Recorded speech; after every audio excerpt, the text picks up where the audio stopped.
Hey, what's up everybody? Good morning. Thanks for clicking on the video. This is David Pendleton, and now we're going to talk about the rookie qualifying round for the Get Set Go tournament. It's kind of a weird name, if you ask me. Hey, regardless, if you didn't catch my post earlier, I was supposed to go to work at 11 o'clock today, and I had to go in a little bit earlier, so I will have pro done today, 100% for sure. I'm probably going to knock it out on my lunch break. But all in all, my plan is to have pro up by 5 o'clock my time. And right now it is right at 7 a.m. my time. So hopefully I'll get it up sooner than that, but I'm going to do my absolute best. But let's talk about rookie for a second. Let's just go ahead and dive into hole number one. So with hole number 1, 2, and 3, I have replays here that are going to have drop shots. Now, on my regular rookie accounts, I was not off to the type of start that I wanted.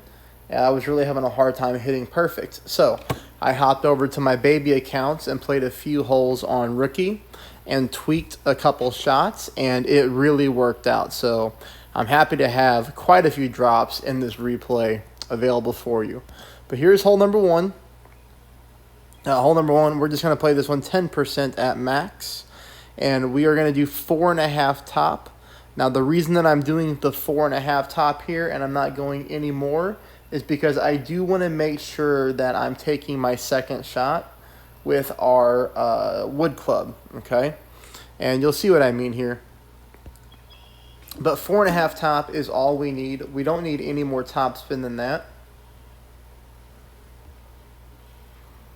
So 4.5 top and 1 left. Okay, 4.5 top, 1 left. Orange at the rough on the +2 yard mark.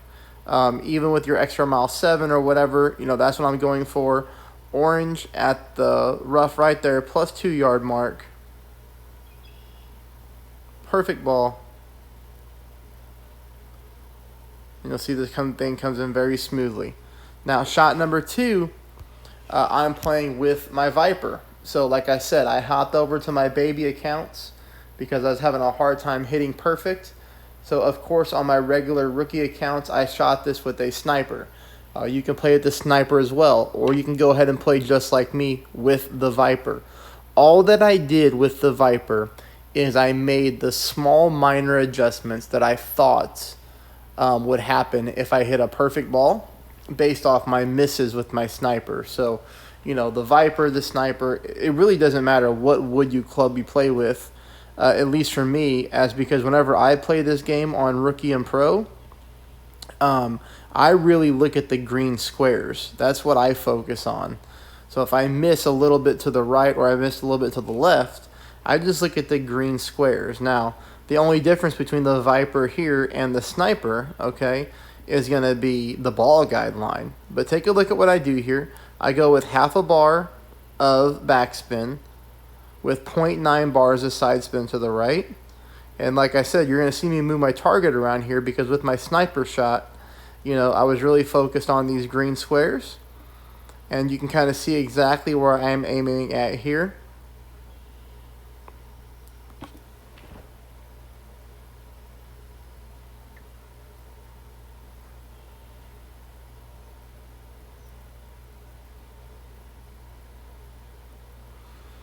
But if you'd like to try to duplicate the shot like I did, you're going to see a drop here with the Viper, so that might be the best option for you to play hole number 1 with. Okay, let's get going. Let's go hole number 2. Hole number 2 is 10% at mid. This one's a little bit tricky. We're going to be using our Goliath in this tournament more than we normally do in rookie, just because we like the power stat of the Goliath over the backbone here. Okay, I'm going to tell you to do your spin first. We need to go like 2.5 top, 1 bar of side spin to the right. Now, what you want to do here is you want to wiggle your target. In this wind angle, we want to wiggle it until it's kind of like pointing heavy to the right. So you see my ball guideline right there? Like, see how far it's pointing to the right of the hole? Like if you were to take a pencil and you were to extend that ball guideline, we'd be way to the right-hand side. But with the way that we're going to catch the bounce and the way this wind angle is pushing, this is sort of kind of how we need to play it. Again, this is a Goliath 5. But if you take a look here, the blue ring, the right-hand side of the blue ring is close to the rough. And if you look all the way over here to the left, you'll notice that my white ring is fully inside the rough. You can kind of see a very sliver part of the rough inside the white ring. This one's going to be harder to duplicate, but just know this is a really good position right here.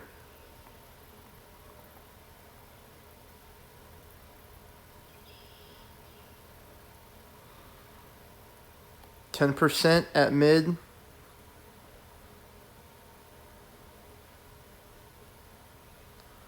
We just barely missed to the left-hand side, and that was even with the ball guideline pointing significantly right. So we need to push that one a little bit more to the right. So, keep moving that target around until your ball guideline is even more to the right of mine, and you're going to come in a little bit better than I did. All right, this is going to be hole number 3. Now, hole number 3, we do pick up an albatross here. Again, this is over here on my smaller accounts. Or no, this shot is the drive is on my regular account. But I'm going to do the same thing here with the top spin, okay? Take note of the top spin. 4.5 top, 3 left. 4.5 top, 3 left. My landing spot is yellow ring on the rough line, just like that. From here, we make our pool. Hit a perfect ball. And we get up the fairway really nicely. That's all that we need is that top spin. You can push it harder if you want to, but it's not a big deal.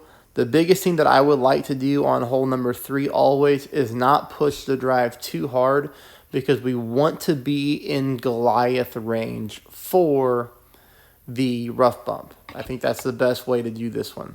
So 10% at mid, and then I'm going to explain this rough bump to you, because this is one that's going to kill a lot of people in a couple different ways.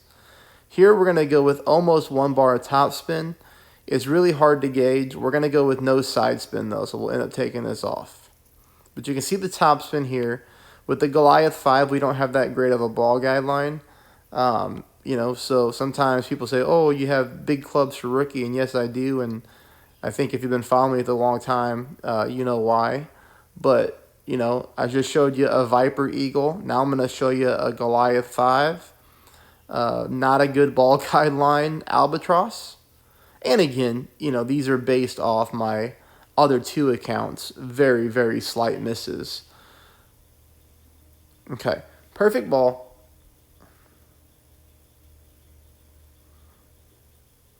And we do sneak that one into the left-hand side of the cup. So on this rough bump, here is one thing that we're doing. Notice that my green ring is right up on the rough line. It's not the fringe, right? The green ring is up on the rough. That's important. But when we go to pull our rings in tailwind on this particular shot, we are going from a higher point to a lower point, meaning that rough area, it slopes down a little bit, okay? To compensate for that, we have to go with a baby amount of overpower. So if you take a look at the bottom of my ball, it's almost touching those 2 little triangles there. This is very, very slight overpower, but it is needed to get the ball to power through the rough, because we lose distance on our shot when we pull from a high point to a low point. That's something to keep in mind. If you were to accidentally underpower this shot, like I have a very bad habit of doing, you will get stuck in the rough, okay? Unless you just misadjusted.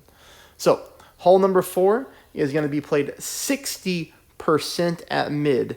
Yes, you have that right. 60% at mid. And we are back to our backbone. Now, the funny thing about 60% at mid here, this is only going to be a 2-ring adjustment, okay? The thing with the elevation on this hole is with the way the wind angle is blowing, we just had to find a way to manipulate our ring pull to get us into the hole. Now, check this shot out here. We're going to apply our spin first. 4 back, 1 right, navigator. 4 back, 1 right, navigator. Look at this. I am aiming in the dark green square below the pin, and I am aiming just outside the right edge of the cup. This is going to be a difficult hole-in-one for sure, but it is there. And take a look at the ring pool here.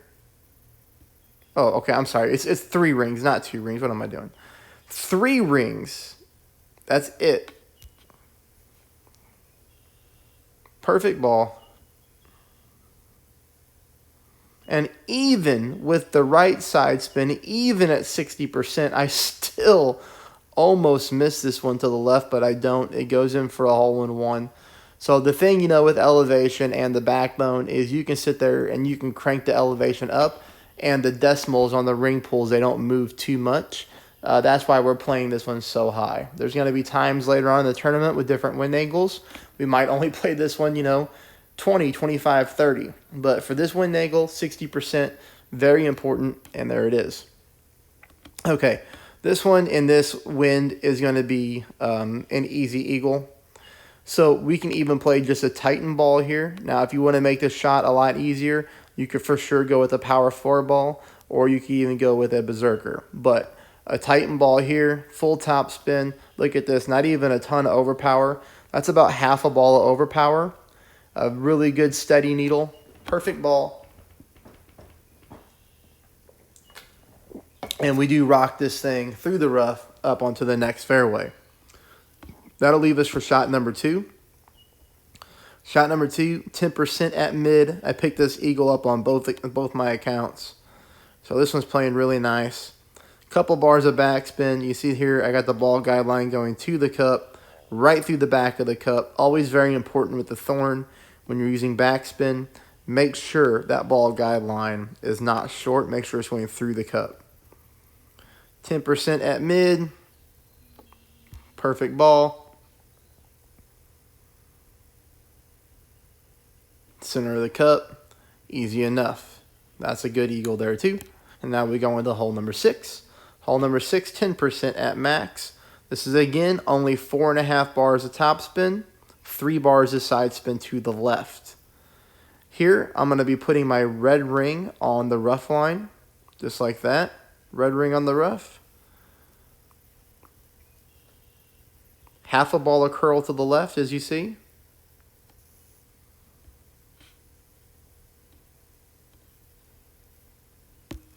Shot number 2, 10% at mid. Here we're going to go pretty good on the backspin, as you're going to watch here. But I redo the spin, so we'll go to that part. Here we go.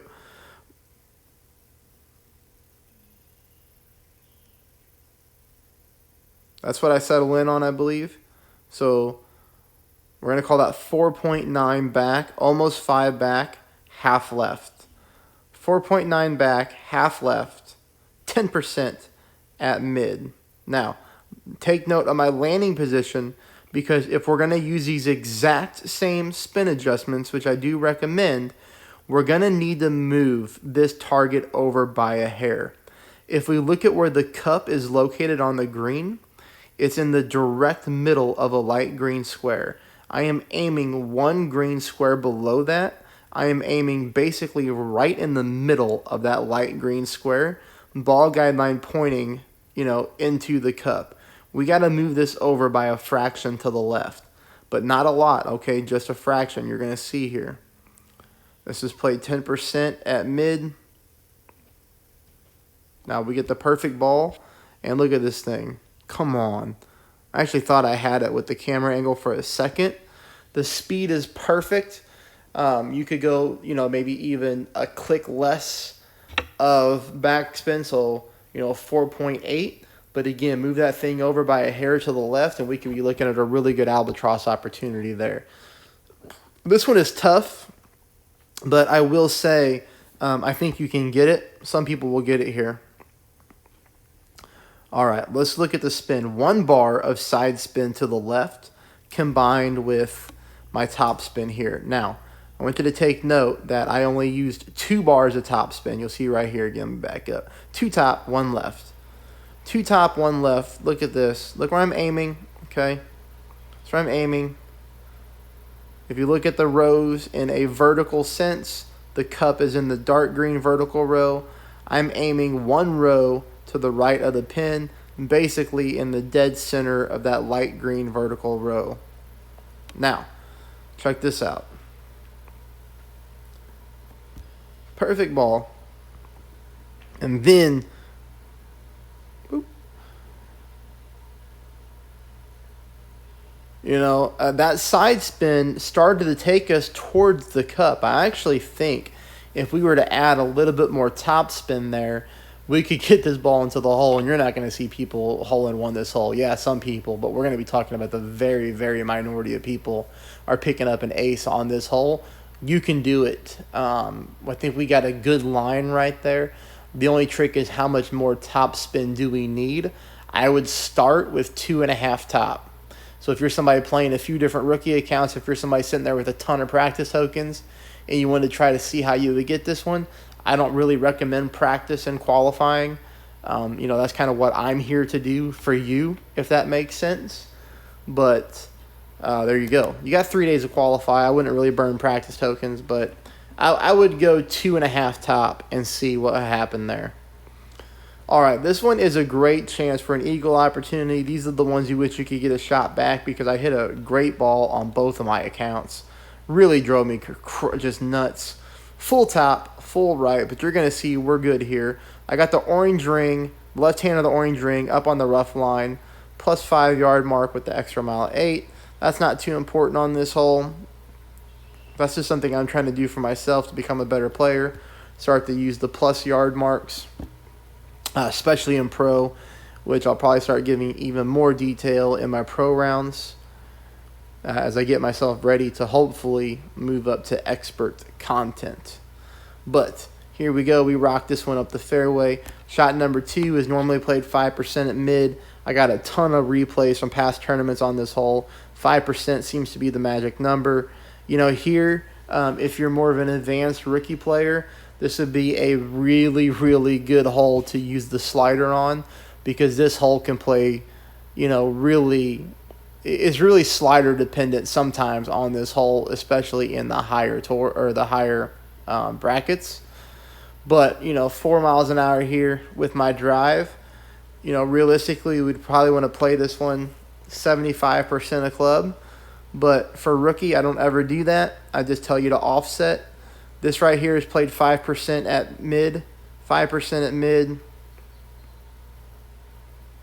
But unfortunately, like I said, I hit a great ball. I do believe with the perfect ball, this thing is definitely going into the hole. As you can see, a slight great left made us miss just left. Very disappointing not to pick that one up, but hey, at least it's only qualifying. Now we go to hole number 9. Hole number 9, this one is going to be very difficult. Neither of my opponents picked up eagles on this hole. They both tried to go bombs away, and that's just not gonna work out. You're not gonna get from the first fairway to the second fairway in headwind, even with the best balls in the game. And it's still hard to make even in tailwind with the best balls in the game. So here we're gonna go 2 top. Now, the one thing that I would say about the 2 top spin is I do get away with it, but the wind push is 4.5 miles an hour. If you were to get 2.5 miles an hour, you would definitely roll into the rough. So I don't want you to copy the 2 top unless you get 4.5. I'd rather us go 1.5 top or maybe even 1. So between 1 and 1.5, I back my target up into right here at the +5 with the blue ring on the rough.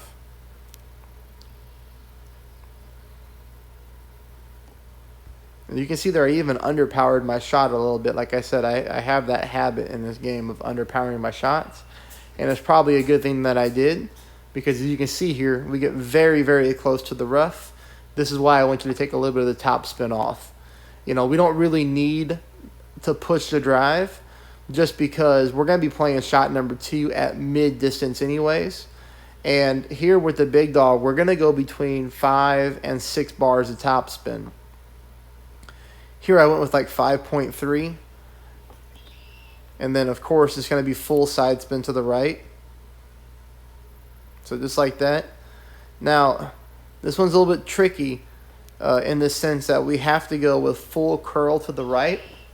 And you don't want to accidentally, again, overpower or underpower this shot. When you start to add that much curl, it's kind of hard to visualize it being center for just a normal shot. But I think we did okay here. We hit a perfect ball. We clip the rough and we roll out, leaving us for a chip-in opportunity. for the eagle. Hey, that is it. Thanks for watching, everybody. If you're not a subscriber, please hit the subscribe button. It's free to become a subscriber to the channel. And secondly, please hit the thumbs up button and give the video a like before you leave. Best of luck, and let me know how you do.